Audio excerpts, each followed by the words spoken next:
Hello दोस्तों, मेरा नाम है ईशा जैन और आप देख रहे हैं पॉलिटिकल कनेक्शन।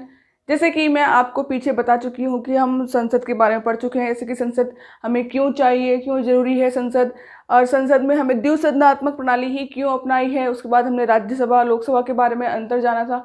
अब हम देखेंगे कि संसद के क्या कार्य हैं। उससे पहले आप ये देखिए, अगर आपसे पूछा जाएगा कि संसद के कितने अंग हैं तो आप बोलोगे लोकसभा, राज्यसभा, राष्ट्रपति। कितने अंग हैं? 3 अंग हैं। और अगर संसद के कितने सदन हैं ये बोला जाएगा तो 2 सदन हैं, लोकसभा और राज्यसभा। ठीक है, अब हम देखते हैं कि संसद के क्या क्या कार्य हैं, संसद में क्या क्या काम होते हैं, वहाँ पर किस तरीके से सारे काम किए जाते हैं। ठीक है, अब देखते हैं पहला क्या है, विधायी कार्य। विधायी कार्य से मतलब है कानून से संबंधित। क्या है? कानून से संबंधित। संसद में जितने भी कार्य होते हैं वो कानून से संबंधित जितने भी कार्य होंगे वो कहाँ होंगे? संसद में होंगे, और उन्हें लोकसभा और राज्यसभा मतलब दोनों सदन से गुजरना होगा। ठीक है, अब दूसरा है आपका संविधान संशोधन। अगर आपको कोई से भी संविधान में अगर संशोधन करना है, उसमें कुछ चेंजेस लाने हैं, कि आपको लगता है कि अब के पहले के अनुसार ये संविधान ठीक था लेकिन अब के अनुसार आज की जनरेशन के हिसाब से उसमें कुछ चेंजेस किए जाने चाहिए, तो वो जो संशोधन होंगे वो कहाँ होंगे? संसद में ही किए जाएंगे।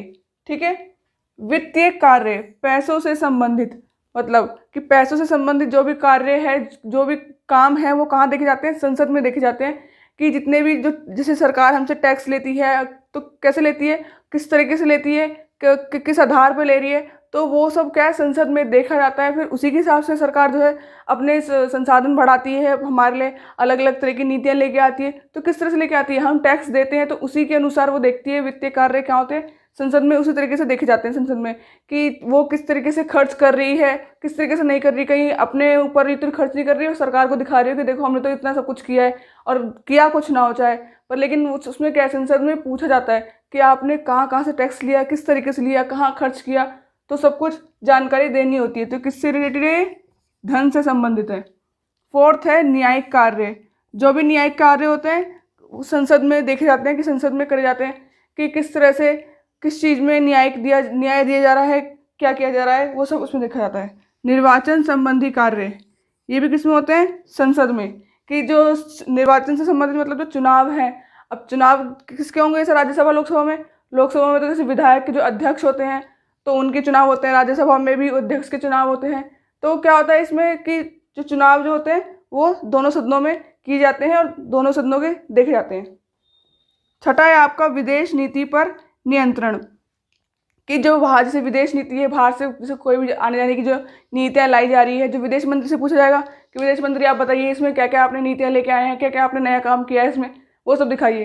तो क्या है, अगर वो नीति कोई नई नीति लेके आ रहे हैं तो सबसे पहले लोकसभा में जाएगी वो नीति। अगर लोकसभा से पास हो जाती है तो राज्यसभा में जाएगी, फिर राष्ट्रपति के पास। पर लेकिन क्या होता है कि राज्यसभा भी वापस भेज सकती है लोकसभा को दोबारा से पुनर्विचार के लिए कि आप इस पर एक बार और फिर से सोच लीजिए, या राष्ट्रपति भी वापस कर सकता है लोकसभा को कि आप फिर से इस पर पुनर्विचार कीजिए। तो पहले क्या होता है, पहले लोकसभा में पास होगा, फिर लोकसभा से राज्यसभा में, फिर राष्ट्रपति के पास जाता है साइन होने के लिए। तो अगर राष्ट्रपति मना कर दे उस विदेश नीति को, अगर उसे उसमें कुछ कमी लगती है, उसे लगता है कि लोगों का इससे थोड़ा नुकसान हो सकता है, बेनिफिट्स कम है नुकसान ज़्यादा है, तो उसको क्या लौटा सकता है वापस। तो उसको फिर से उसी प्रक्रिया से गुजरना पड़ेगा, पहले लोकसभा, फिर राज्यसभा, फिर राष्ट्रपति, ऐसे। तो उसमें क्या होता है कि तीनों उसमें देखा जाता है कि कैसे क्या क्या नीतियाँ लाई जा रही है। तो ये कब सब काम कहाँ होगा? संसद में। बहस का मंच। संसद क्या एक बहुत बड़ा बहस का मंच है, क्योंकि कोई भी चीज़ संसद में आसानी से तो पास होती नहीं है, तो उसमें अच्छे से बहस होती है, विचार विमर्श होता है। सब हर कोई उसका अब सब साथ तो देंगे नहीं उस बात का। अगर कोई नीति आ रही है कोई उसका विरोध भी करेगा, कोई पक्ष भी में भी लेगा, कोई विपक्ष भी होगा। तो क्या है, संसद एक बहुत बड़ा मंच है जिसमें आप अपने विचार रख सकते हैं, जो वहाँ के सदस्य हैं वो अपनी बात कह सकते हैं, किसी भी नीति के ऊपर किसी की बात को बोल सकते हैं। तो ठीक है, ये सब आप कहते हैं संसद के प्रमुख कार्य। अब हम देखेंगे कि संसद में कानून कैसे बनाया जाता है, कि मतलब कि संसद में जो विधेयक है वो कैसे पास होता है, उसको किस तरह से लाया जाता है, किस तरह से उसको पास किया जाता है। और ये भी देखेंगे साथ साथ कि पहले अगर मान लीजिए कोई भी विधेयक कानून अगर हम ला रहे हैं तो पहले कहाँ शुरुआत होगी उसकी? लोकसभा से होगी या राज्यसभा से होगी? तो क्योंकि जाने तो उसे दोनों सदन में है, लेकिन शुरुआत कहाँ से होगी, पहले कौन सा इन दोनों में से पहले कौन सा सदन में जाएगा, तो हम ये भी देखेंगे। तो चलिए अब देखते हैं संसद में कैसे कानून बनते हैं। अब हम देखेंगे कि संसद में जो कानून है वो किस तरीके से बनाए जाते हैं। अगर कोई विधेयक लाना है, मतलब या कोई विधेयक या बिल जो भी कह सकते हैं आप, अगर हमें संसद में लाना है तो उसे लाने की क्या तरीका है, किस किस तरीके से लाया जाता है उसे, वो हम देखेंगे। ठीक है, सबसे पहले आपको अगर कोई भी कानून बनाना है, जिसे हम क्या कहेंगे, विधेयक या बिल बोल सकते हो ऐसे। ठीक है, अगर हमें कोई विधेयक लाना है तो सबसे पहले क्या करना होगा, विधेयक अगर धन विधेयक नहीं है तो उसे किसी एक सदन में पेश किया जाता है। अगर विधेयक मतलब कोई भी कानून अगर धन से रिलेटेड है तो सबसे पहले वो किस में जाएगा, उसकी शुरुआत किस में होगी, लोकसभा से होगी। जाएगा वो दोनों सदन में, लेकिन शुरुआत जो है लोकसभा से होगी, उसके बाद राज्यसभा, फिर राष्ट्रपति। अगर वो धन विधेयक नहीं है तो उसे किसी भी सदन में आप पेश कर सकते हैं। आप चाहे तो पहले राज्यसभा में करें या पहले लोकसभा में करें, जाना तो दोनों में ही है, तो आप किसी में भी कर सकते हैं अगर आप कोई भी विधेयक धन से रिलेटेड नहीं है तो। उसके बाद आता है विधेयक समिति के पास भेजा जाता है या तो उस पर सदन में चर्चा होती है। अब जो विधेयक जो भी कानून है वो समितियों के संसद में क्या होता है, बहुत सारी समितियां बनी हुई होती हैं, जैसे विदेश मंत्री, रेल मंत्री, खाद्य मंत्री, क्या तरह की अलग अलग तरह की समितियां हैं सब में। तो इसमें क्या है, या तो वो जिस भी समिति से रिलेटेड होगा उसके पास जाएगा, उस पर चर्चा होगी कि इस जो है एक विधेयक की ज़रूरत हमें है या नहीं है तो कितनी ज़रूरत है, इससे क्या फ़ायदा हो सकता है, कोई नुकसान तो नहीं हो सकता। अगर इसके फ़ायदे कम नुकसान ज़्यादा है तो वो मना कर देंगे, या तो अगर उसके फ़ायदे होंगे तो सदन में पेश किया जाएगा, उसमें बहस होगी, इस पर चर्चा होगी। उसके बाद आता है समिति रिपोर्ट देती है, कि मतलब समिति क्या करती है, रिपोर्ट तैयार करती है, एक फाइल तैयार करती है कि इसकी हमने इस रिलेटेड से कानून विधेयक लाने की सोची है, तो आप इस पर वो तैयार करते हैं, समिति पर रिपोर्ट तैयार करती है।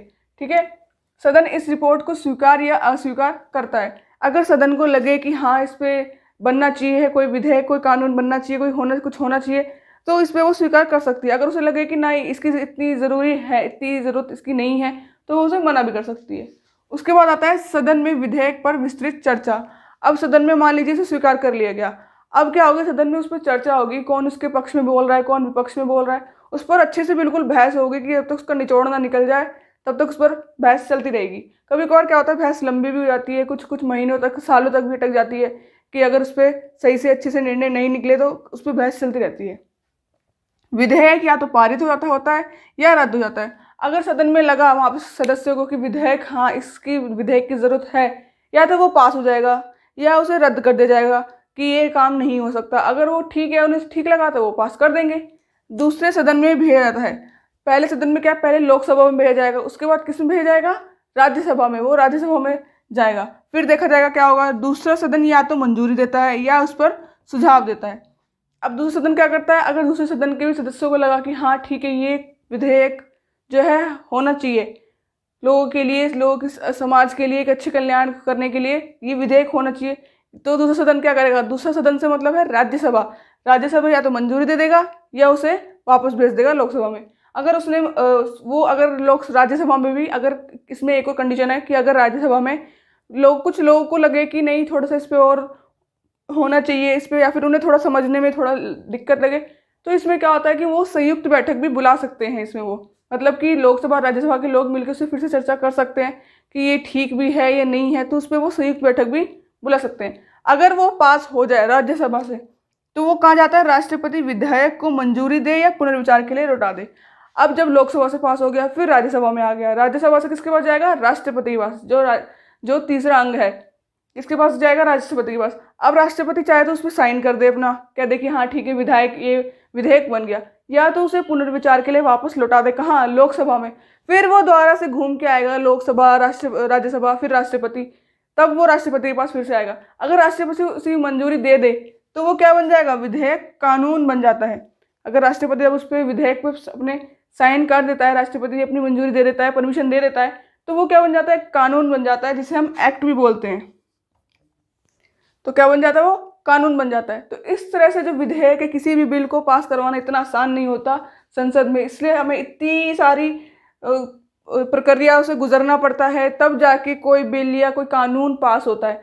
तो कोई भी कानून पास कराना इतना आसान नहीं होता है, तभी तो इतना टाइम लग जाता है। कितने संशोधन, किसी भी संविधान में संशोधन करने में, कोई भी कानून, नया कानून लाने में कितना समय लगता है, आसानी से तो आ नहीं जाता। तो उसमें कई सारी बहस होती है, कई चर्चा होती है, कोई पक्ष में होता है, कोई विपक्ष में होता है, कोई उसका विरोध कर रहा होता है, तो बहुत सारा टाइम चलाता है इसमें। पर लेकिन एक अच्छा निर्णय लाने के लिए टाइम तो लगेगा ही, जब कुछ अच्छा करना है तो टाइम तो हर चीज़ में लगता है, समय हर चीज़ में देना पड़ता है। तो इस तरह से क्या आपका विधेयक बन के तैयार होता है, आपका कानून जो एक्ट है वो बन के इस तरह से आता है। अब अब देखिए कि आप जो इस विधेयक को जो बिल है, ये तो इसमें इतनी बड़ी प्रक्रिया, आप इसको एक और तरीके से भी समझ सकते हैं। जैसे कि आप जैसे स्कूल में एग्ज़ाम होते हैं, तो एग्ज़ाम होने से पहले टीचर तैयारी करता है, क्वेश्चन पेपर बनाता है, आपके बैठने के लिए अरेंजमेंट करता है, सब कुछ सीटें देखता है कि कौन बच्चा किस तरीके से बैठेगा, किस क्लासेस को कैसे बिठाया जाएगा। उसी तरह से जो विधेयक है, उसको कैसे किया जाता है, उसको तैयार किया जाता है कि उससे विधेयक की जो ज़रूरत है वो क्यों है, उसमें हमें क्या मिल सकता है, क्या फ़ायदा हो सकता है। तो उसी तरह से आपकी स्कूल टीचर तैयार करती है। अब स्कूल में जब आप एग्ज़ाम देने जाते हो, तो एग्ज़ाम में क्या आप आंसर लिख के आते हो कि ये इस आंसर का ये जवाब है, सबके आंसर लिख के आते हो। इसी तरह से आपका जो विधेयक है वो लिखा जाता है कि इसमें हमें ये फ़ायदा हो सकता है, इससे हमारा ये अच्छा बढ़िया हो सकता है, इससे हमें ये जो हमारी कमियां हैं इससे दूर हो सकती है। तो एक तरह से क्या आपकी ड्राफ्टिंग बन रही है। आप भी एक तरह से, आपकी आंसर शीट क्या एक तरह से ड्राफ्टिंग है कि आप उसको ड्राफ्टिंग कर रहे हो। अब जब आप आंसर लिख देते हो तो आपकी शीट एग्जामिनर के पास जाती है चेक होने के लिए। इसी तरह विधेयक जो है जब जब समितियाँ चेक कर ले, सब समितियाँ देख लेती हैं, तो किसके पास जाती है? लोकसभा और राज्यसभा के पास जाती है चेक होने के लिए कि ये ठीक है कि नहीं है। तो इसी तरह से आपकी आंसर शीट भी क्या होती है? एग्जामिनर के पास जाती है चेक होने के लिए। तो फिर जब एग्जामिनर चेक कर देता है तब आपको रिजल्ट कहाँ जाता है? कंप्यूटर के पास जाता है। कंप्यूटर में आपके नंबर चढ़ा जाते हैं कि आपको क्या क्या दिया जाएगा, आपके लिए क्या किस तरह से नंबर रखे गए हैं। इसी तरह से आपके नंबर रखे जाते हैं कंप्यूटर में। फिर कंप्यूटर के बाद क्या होता है? आपका रिजल्ट आपके हाथ में आ जाता है। उसी तरह से जब राज्यसभा और लोकसभा से दोनों से पारित हो जाता है, किसके पास जाता है? राष्ट्रपति के पास जाता है साइन होने के लिए। राष्ट्रपति साइन कर देता है तो ठीक है, नहीं करता तो वो रद्द हो जाता है, वो उसको वापस भेज देता है। अगर वो हाँ कर देता है तो क्या होता है? वो एक्ट बन जाता है, वो कानून बन के आपके सामने आ जाता है कि ये कानून पास किया गया है राज्यसभा और लोकसभा द्वारा। इसी तरह से आपको भी रिजल्ट आपके हाथ में आ जाता है, आपको मिल जाता है। तो इसी तरीके से हमारा जो विधेयक है एक इसी तरीके से बनाया जाता है। इन्हीं प्रक्रियाओं से गुजरना पड़ता है कि पहले समितियां देखती हैं, फिर राज्यसभा, फिर लोकसभा, राज्यसभा, फिर राष्ट्रपति। इन तीनों से ही ये सब क्या होता है? विधेयक, कोई भी कानून ऐसे ही इसी तरीके से पास किया जाता है। तो आई होप कि, मेरे को लगता है कि आपको ये सब जो पूरा विधायक का है अच्छे से समझ में आ गया हो, क्लियर हो गया हो। तब अब हम देखेंगे अगली वीडियो में विधेयक के प्रकार। तब तक के लिए बने रहिए, स्टे कनेक्टेड।